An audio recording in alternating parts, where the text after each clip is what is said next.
Good evening, everyone, and welcome to the episode 4 of this series of Core Java.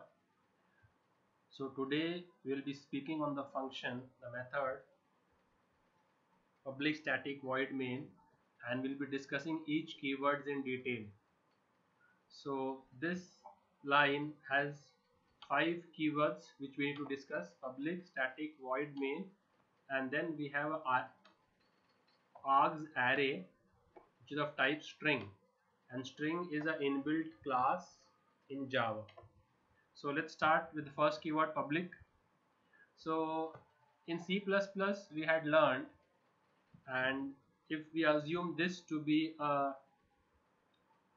top view of a class, so a class has these two main access modifiers, private and public. In Java we have 5 access modifiers. We'll learn about them in detail later on. I'll just give you all the names of them. We have private protected, then we have the default, which is package level, then we have protected, and then we have public. So we have these 5 access modifiers in Java. So in my later session I'll be covering them.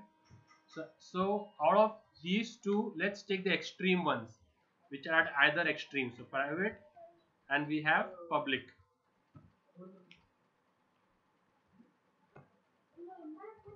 Methods from outside the class cannot directly access the private data of the class, and methods from outside the class can directly access private data of the class.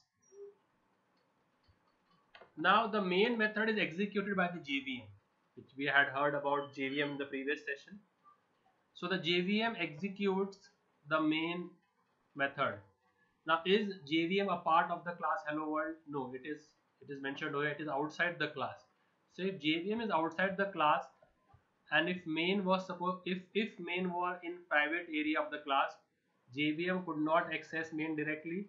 So main has to be in public so that the Java virtual machine can directly access main. So public is an access modifier, as discussed. It specifies from where and who can access the method. So if the data is in public, methods from outside the class can also directly access it. Making the main method public makes it globally available. It is made public so that the JVM can invoke it from outside the class, as the JVM is not part of the class. That's why it is made public. So if we try to make the main method as private, so if we try to write private static void main, if we try to write private static void main, this is the error which Java will throw: main method not found. It will not find because it only recognizes it as public. If you write private, then it will say main method not found. Next keyword is static. Now coming to the static keyword, the general understanding of OOPS. We have classes and objects are very prominent features, very important features of OOPS. So why do we create a class in OOPS? In C++, why did we create a class? The answer is so that we could create its object, because class in its own right is insufficient. So we have to create an object of that class so that it makes sense. Okay, class is the mold for the cake. Let's say the die in which we bake the cake. So if we just invest in a very fancy mold and we don't make cakes out of it, that mold in itself is not worth it. So why do we create a class? So why do we buy the mold? So that we can bake cakes from it. Similarly, why do we create a class? So that we can create its objects. So objects is sorted. Now why do we create an object? We create an object so that we can call the methods of that class. So if I have a class, let's say if I have a class student, and this class student has few functions. Let's say void function 1 has some data, and void function 2. Now if I just create the class and I said I have not done the entire work, this is just 5% of the work which is done. So to benefit from the class, to benefit from this class, what do I need to do?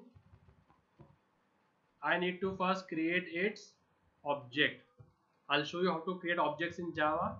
So we'll just take object of the class, let's say with the object s1. Now why do we create a class? So that we could create its object s1. Why have we created s1? So that using s1 I can call the functions of that class func1 and s1 dot func. So we create a class so that we can create its object, and we create an object so that we can call its method, invoke its method. So why do we create an object? So that we can invoke methods of that class. This is general understanding. Now we have to go a bit deep. There's a twist in the tail. If the method is made static, then there is no need to create objects. To call a static method, objects are not compulsory. So if these methods are to be made static, so if I just copy paste them and if I just make them static void and static, then I don't have to, there's no compulsion that you need to create the object. Static functions can be called even without creating the object. You can call static function even without creating the object directly with the class name, directly with the class.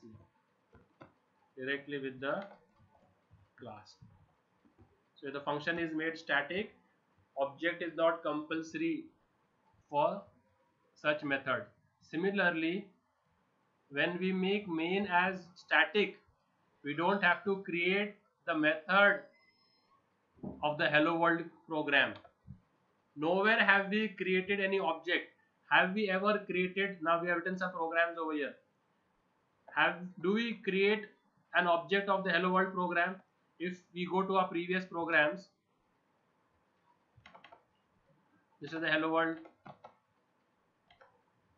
Do we ever create object of this hello world class? No.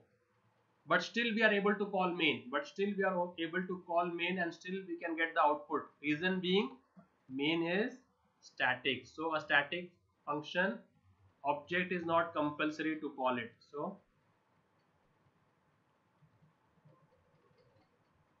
the main method is static so that JVM can invoke it even without instantiating.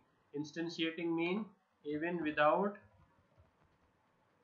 creating object of the class. So even without creating object of the class, you can call the function main function. That's why it is called as static. Void, we all know why. If you remove the static keyword, if while writing the main function you just write public void main and whatever is the inside it stat, then Java will throw this error. Main method is not static. So you have to write the method as static compulsory.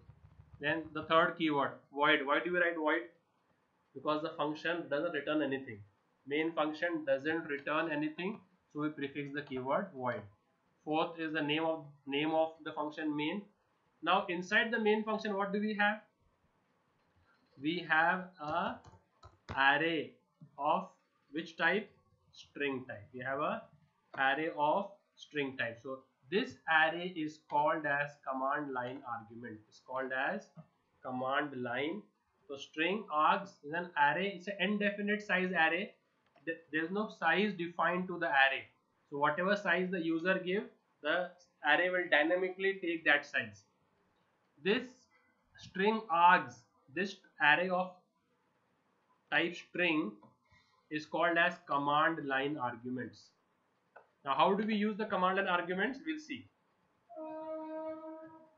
And the size of the array is not fixed, depends on how much the user specifies. So and you have to remember what type is the array. The array is of type string, so whatever data you will put will always be in string. By default it will be string. Even if you don't put the double quotes, it will still consider them to be a string. So if you put a digit 1, that digit 1 will be considered as a string, double quotes 1. Then you can revert this back to a digit by using wrapper classes. We'll study this in the session later on. How do we use wrapper classes? So if I've just made a small understanding diagram for you all to understand the wrapper class.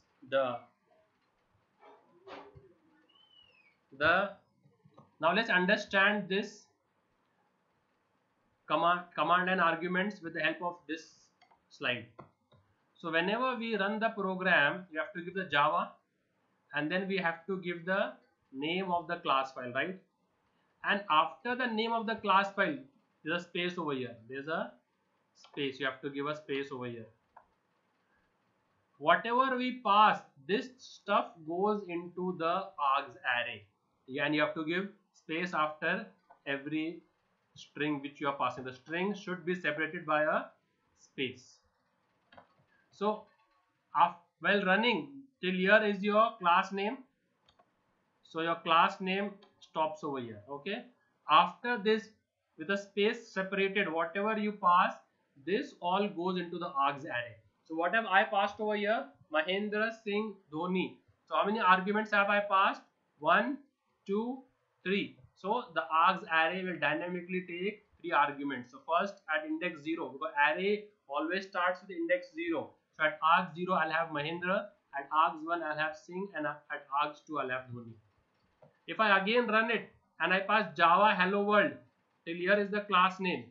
Now after that, with a space separated, I give Mahendra Singh Dhoni Chennai Super Kings. Now this args array will have 6 elements, 0, 1, 2, 3, 4, 5, 6, and each goes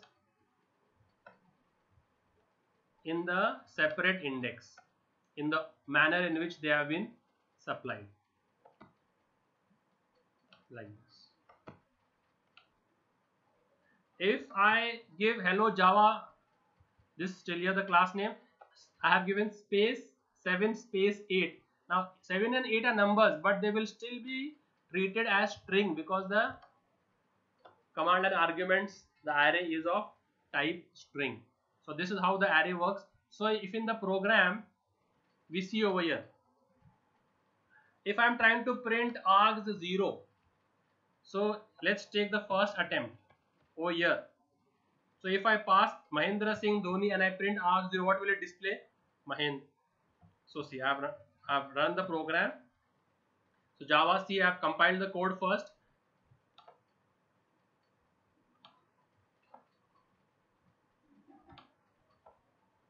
And while running, I gave Java hello world, till here was the class name, and I have passed 3 arguments, Mahendra space Singh space Dhoni, and I am printing index 0. I am printing index 0. What will it print me? It will print me Mahendra. Next, if I print 1, so if I pass the arguments as Mahendra Singh Dhoni and print 1, index 1, what should it print? Singh. It should print Singh. Now if you want to count how many items are there in this array, we have the length keyword. What we have? The length keyword. This length keyword will give you the how many contents are there. So how many contents are there over here? So if I use length, this should tell me there are 3. If I use this, it should tell me there are total how many? 6. Mahendra Singh Dhoni Chennai Super King. And if I see over here 7, 8, it should tell me how many arguments are there? 2. So to see that, you can use the length keyword.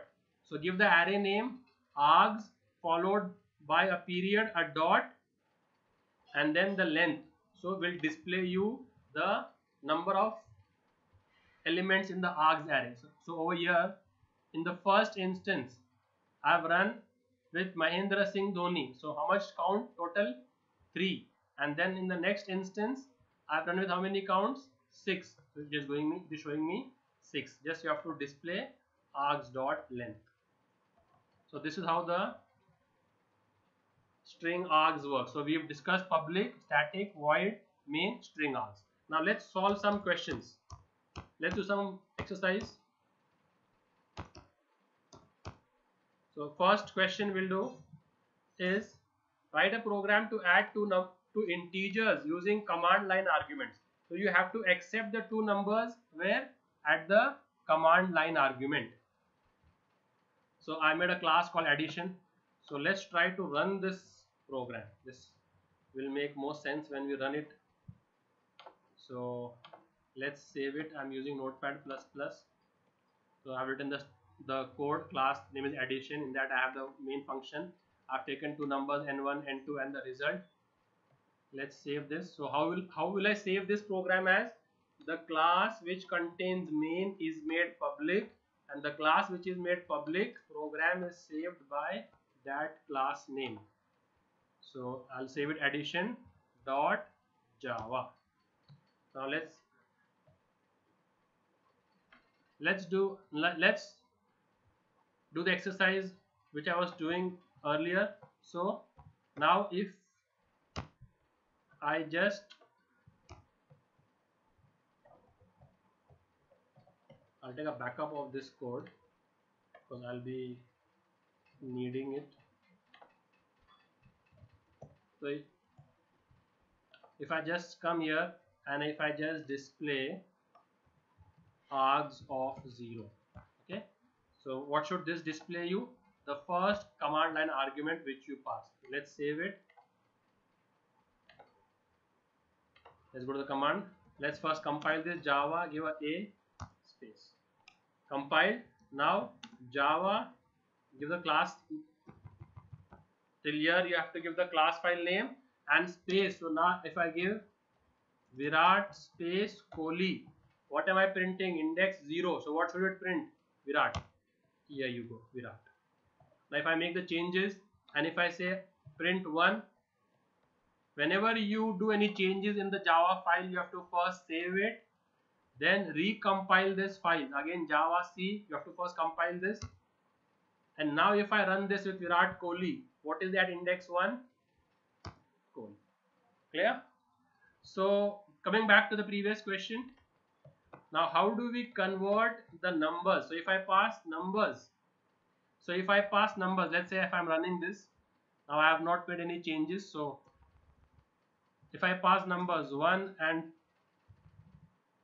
2 and hit enter, what will it print me? 2, because index 2 is 2. So now if I print 86 and 98, what will it print? 98. If I change it to 0, it will print quarter. But this 98 is what? By default it is string.